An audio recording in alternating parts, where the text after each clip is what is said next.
Hello students, question number 7 exercise 2.6 आपण पाहतोय quadratic equation चे applications. Question काय आहे पहा, Pintu takes 6 days more than Nishu to complete certain work. एक वर्क कंप्लीट करायला पिंटूला निशूपेक्षा 6 दिवस जास्त लागतात असं म्हटलं. If they work together they finish it in 4 days.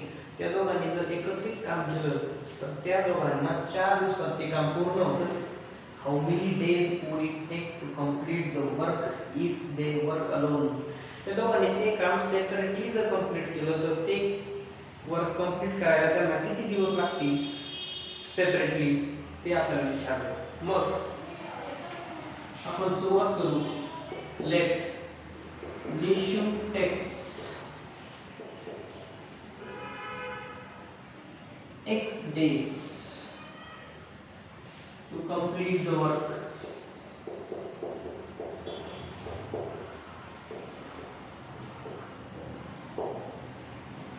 Therefore, Pintu takes, समजा निशूला x डेज लागत आहे ते वर्क कंप्लीट करायला, तर मग पिंटूला आता 6 डेज मोर लागणार आहे निशूपेक्षा, म्हणजेच x + 6 days to complete the same work.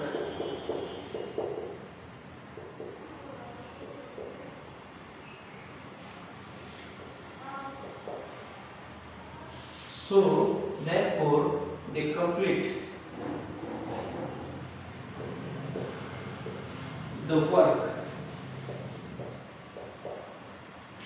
Therefore work completed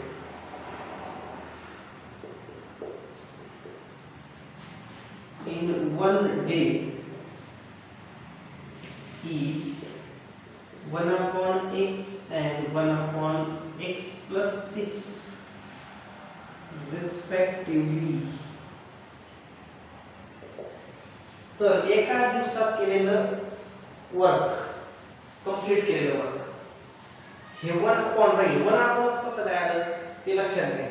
जसं आपण समजा 20 रुपीज मध्ये 5 पेन आणले तर एक पेन किती रुपीजला, तर मग 8 + 10 ते होईल 4, म्हणजे तुम्ही काही डिव्हिजन केली. मग तसंच 1 डेचं वर्क काढायचंय आणि नंबर ऑफ डेज आपल्याकडे आहे, तर आपण 1 ने तेवढं डिवाइड करणार. म्हणजे 1 डे मधला आपल्याला 1 डे ची किती पार्ट झाली, म्हणजे एका दिवसात किती वर्क कंप्लीट झालं 1 डे मध्ये ते आपल्याला मिळतं. म्हणून आपण 1 आपण केले ते लक्षात घ्या. मग आता त्या दोघांनी जर एकत्रित काम केलं दे वर्क टुगेदर, तर त्या दोघांना मिळून 4 डेज लागतात ते वर्क कंप्लीट करायला, असं आपल्याला क्वेश्चन मध्ये गिवन आहे. मग फ्रॉम गिवन इन्फॉर्मेशन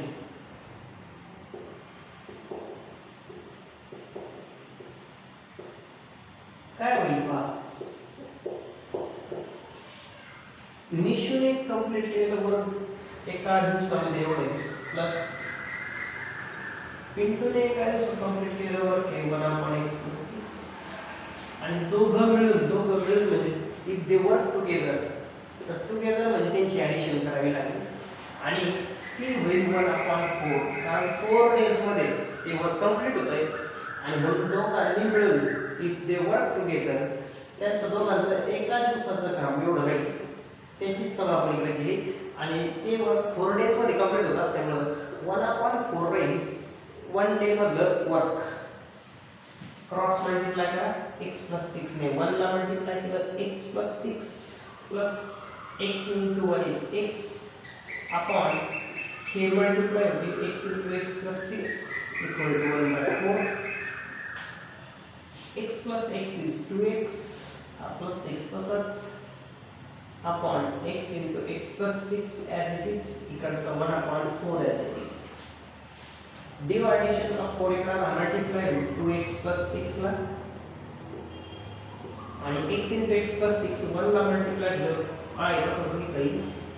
ब्रॅकेटला 4 ने मल्टिप्लाय करा, 4 2 8 x 4 into 6 24 equal to x ने x ला मल्टिप्लाय केलं x स्क्वेअर आणि x ने 6 ला मल्टिप्लाय केलं 6x हा 8x इकडे आणा x² + 6x मधून मायनस होईल हा 24 इकडे ट्रान्सफर केला मायनस इक्वल टू राहिला 0 so x² 6 minus 8 will minus 2x येते दोन्ही minus 24 as it is equal to 0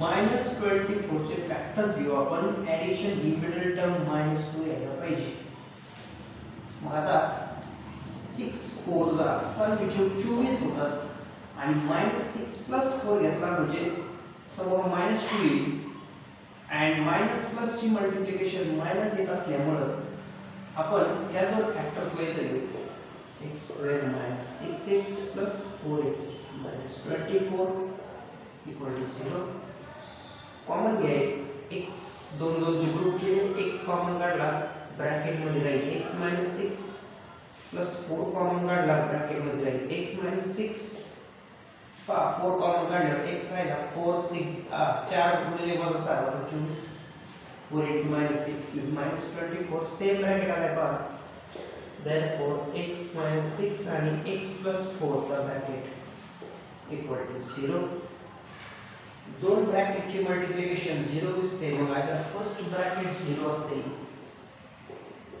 और सेकंड ब्रॅकेट है x + 4 equal to 0 -6 to this side becomes plus or +4 to this side becomes minus but x cannot be minus x ची value minus असू शकत नाही कारण as number of days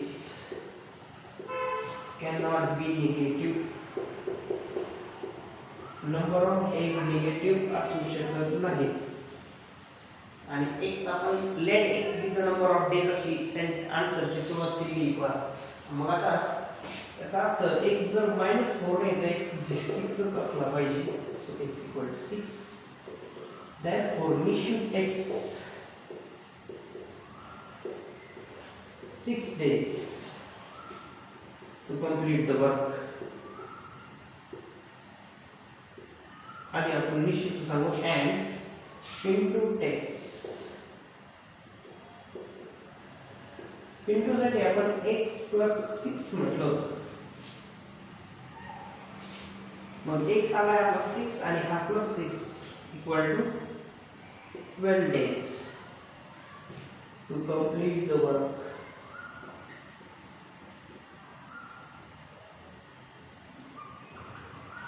जर त्या दोघांनी सेपरेट वर्क केलं तर निशूला 6 days आणि पिंटूला 6 + 6 that is 12 days लागतील to complete the same work. Question number 9 काय पहा if 460 is divided by a natural number म्हणजे 460 ला जर नॅचरल नंबर ने का डिवाइड केलं तर क्वोशंट हा 6 मोर आहे म्हणजे 6 आणि जास्त आहे 5 टाइम्स द डिवाइजर ज्याने भागले म्हणजे डिवाइड केले त्या नंबरच्या 5 टाइम्स पेक्षा 6 आणि जास्त आहे and remainder is 1 आणि बाकी 1 होते तर आपल्याला विचारलं find quotient and remainder divisor मग डिवाइजरला आपण x मानून घेऊ सो आन्सर मध्ये लेट डिवाइजर x तर डिवाइजर x घेतला तर आपल्याला क्वोशंट काय मिळेल पहा क्वोशंट इज 6 मोर म्हटलं 6 more म्हणजे 6 आणि जास्त then 5 times the divisor 5 times divisor ला तुम्ही x मानलं म्हणजे क्वोशंट आला 5x + 6 आता रिमाइंडर गिवन आहे 1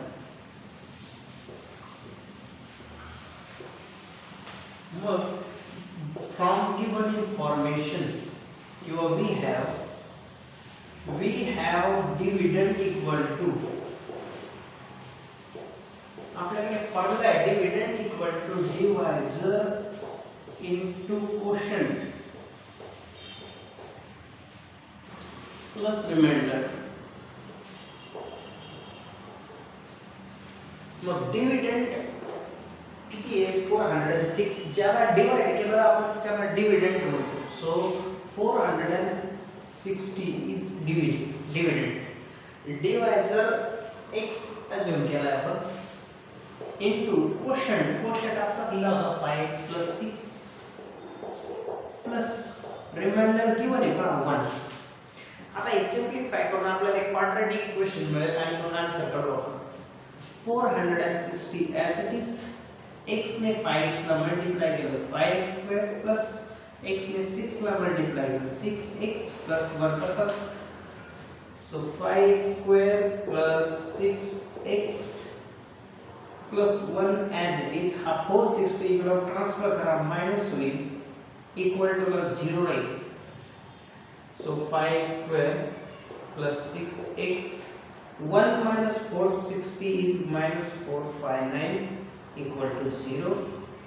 थोडक्यात काय तर आपण 5 into minus 459 चे फॅक्टर्स घेणार. ॲडिशन यायला पाहिजे middle term that is 6. So इथे 5 ने मायनस 459 ला मल्टिप्लाय करत बसण्याची गरज नाही. काय करायचं बा अशा वेळी फॅक्टर्स तुम्हाला पाहिजे की ज्यांची सबट्रॅक्शन 6 यायला पाहिजे. मग 5 ला तसंच ठेवतो मी. 459 चे प्राइम फॅक्टर्स पाहू आपण काय येतात. 459 ला 3 ने डिवाइड होईल. 3 ने जर डिवाइड केलं तर 15 3 जा 45 and 3 3 जा 9 so 153.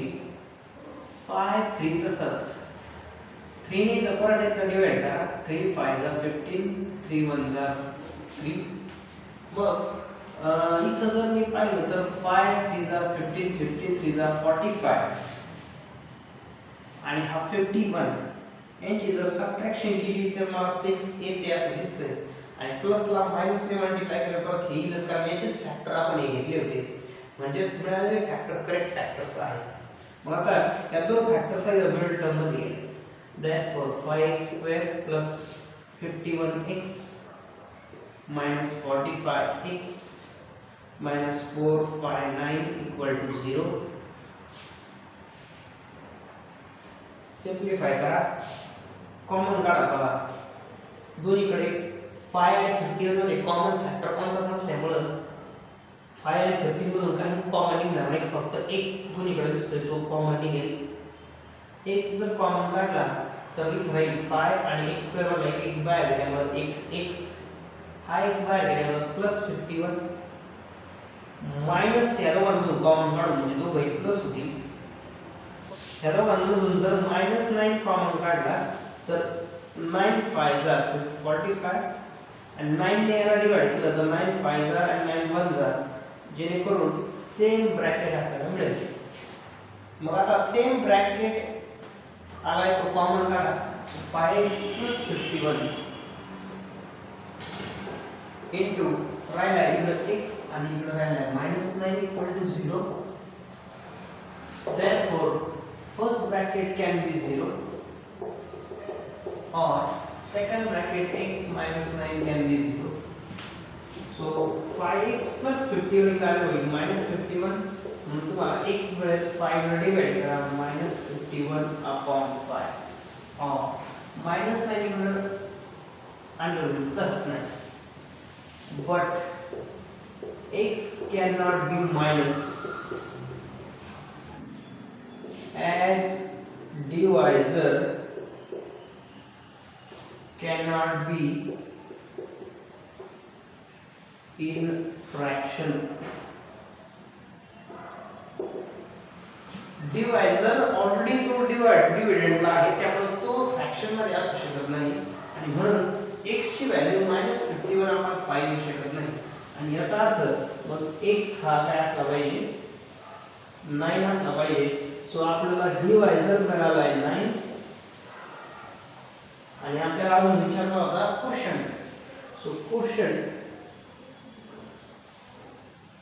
क्वोशंट आपण दिला होता 5x + 6. So 5 into x, x आला 9 plus 6. 5 9 जा 45 आहे 5 9 45 आणि 6 म्हणजे आन्सर is 51. आपल्याला डिवायझर आणि क्वोशंट विचारले होते आणि 9 आणि 51. क्वेश्चन नंबर 10 काय पहा. क्वेश्चन नंबर 10 हा एक ऍक्टिव्हिटी बेस्ड क्वेश्चन आहे. आपल्याला एक ट्रॅपेझियम दिलाय. ABCD इज अ ट्रॅपेझियम म्हटलंय आणि ABCD ला पॅरलल आहे. AB is parallel to CD. Area of the trapezium given आहे 33 centimetre square. Find the lengths of all sides AB, BC, CD आणि AD या चारही साइडची लेंथ आपल्याला काढायची सांगितली आहे. इथं AD आणि BC हे इक्वल दिलेले असल्यामुळे हा आयसोसेलेस ट्रॅपेझियम ऍक्च्युअली होईल. मग ऍक्टिव्हिटी मध्ये फिलिंग द ब्लँक्स आपण आता कंप्लीट करू पहा. तर सोल्युशन मध्ये सुरुवातीला म्हटलं ट्रॅपेझियम आहे आणि ABCD ला पॅरलल असल्यामुळे एरिया ऑफ ट्रॅपेझियमचा फॉर्म्युला इथं वापरलाय 1/2 into sum of parallel sides. AB आणि CD ह्या पॅरलल साइड असल्यामुळे सम आपण घेतो इनटू त्या ट्रॅपेझियमची हाईट आपण पुढे घेतो. सो हाईट AM इथं आपण लिहून काढणार. त्यानंतर area of quadrilateral ABCD 33 given होता 1/2 तसाच 1/2 into AB ची लेंथ हे पहा x plus x इथं आहे आणि प्लस CD ची लेंथ 2x plus 1 ती पण गिवन आहे इनटू हाईट जी आहे ती x - 4 गिवन. सो पुढची फिलिंग द ब्लँक्स आहे x - 4. आता खालचा 2 इकडे ट्रान्सफर केला तर 2 into 33 होईल 66. हा x plus 2x होईल 3x plus 1 तसाच आणि हा x - 4 तसाच. आता ही मधली स्टेप कशी येईल पहा. तिचे कॅल्क्युलेशन आपण करून घेऊ. मग हा 3x ने x ला मल्टिप्लाय होईल 3x². 3x ने 4 ला मल्टिप्लाय केलं 3 4 12 12x. नंतर 1 ने x - 4 ला मल्टिप्लाय केलं x - 4 तसाच आणि आपला 66 इकडच्या बाजूला आलं -66 will equal to 0 राहील आणि म्हणून हा इक्वल टू 0 चा फॉर्मॅट आपल्याला मिळतोय. पण हा 3x² - 12 + 1 11x आणि हा -66 - 4 इथं -70 आपण डायरेक्टली लिहून टाकू. सो -70 मायनस ऑलरेडी आहे. -70 ला जर 3 ने मल्टिप्लाय केलं तर -210 होईल. त्याचे फॅक्टर्स घ्यायचे आपल्याला so that addition immediate term -11 यायला पाहिजे. सो आपल्याला माहिती आहे 21 * 10 किती होतात 210. सो -21 आणि +10 जर घेतला तर -11 मिळेल आणि मग ती स्टेप काय येईल पहा. So 3x² - 21x + 11x + 10x आणि मग मायनस शेवटचा हा 70 तसाच इक्वल टू 0. पहिल्या दोघांमध्ये जर 3x कॉमन निघाला तर 1x आतमध्ये राहील आणि 3 7 जा 7 राहील बाहेर आणि तोच ब्रॅकेट इकडे यायला पाहिजे x - 7 चा. जेणेकरून 10x ला मल्टिप्लाय केलं 10x आणि 10 ने -7 ला मल्टिप्लाय केलं -7 आणि मग म्हणून आता 3x + 10 चा जो ब्रॅकेट मिळेल त्याला आपण 0 घेतो आणि जो कॉमन ब्रॅकेट निघतो x - 7 चा तो पण 0 राहील. जेणेकरून -7 इकडे ट्रान्सफर केलं +7 हा +10 इकडे आला -10 आणि 3 इकडे डिवाइड झालं अपॉन 3 आले पहा. पण x ही लेंथ असल्यामुळे ही लेंथ निगेटिव्ह असू शकत नाही. So length is never negative. त्यामुळे x ची ही जी व्हॅल्यू आपली निगेटिव्ह आली आहे ती पण आपल्याला घेता येणार नाही. मग याचा अर्थ x 7 च असला पाहिजे. पण x जर 7 आला तर AB आपला होता x. सो x आला 7. So x equal to AB equal to 7 centimetre. पहिला आन्सर. CD चा आन्सर काय येईल पहा. CD होता 2x + 1. मग 2 * x x आला 7 + 1 7 2 14 + 1 म्हणजे 15 होती. सो 15 सेंटीमीटर दुसरा आन्सर. आणि राहिला AD आणि BC. सो AD आणि BC सो ते होतं x - 2. सो 7 - 2 x 7 आला आता 7 - 2 म्हणजे 5 सेंटीमीटर. मग केंद्रातील चारही साइडच्या length of that trapezium so that activity या इथे कंप्लीट होते. सो चारही लेंथ विचारल्या होत्या आपल्याला त्या क्वाड्रिलॅटरलच्या ते आपल्याला मिळाल्या. मग आता ही झाली एक्सरसाइज 2.6 कंप्लीट पहा. सो प्रॅक्टिस करा सगळे क्वेश्चन्स आणि सगळ्या मेथड्स क्वाड्रॅटिक इक्वेशन सॉल्व्ह करण्याच्या. पुढच्या व्हिडिओमध्ये आपण पुढच्या टॉपिककडे जाऊ.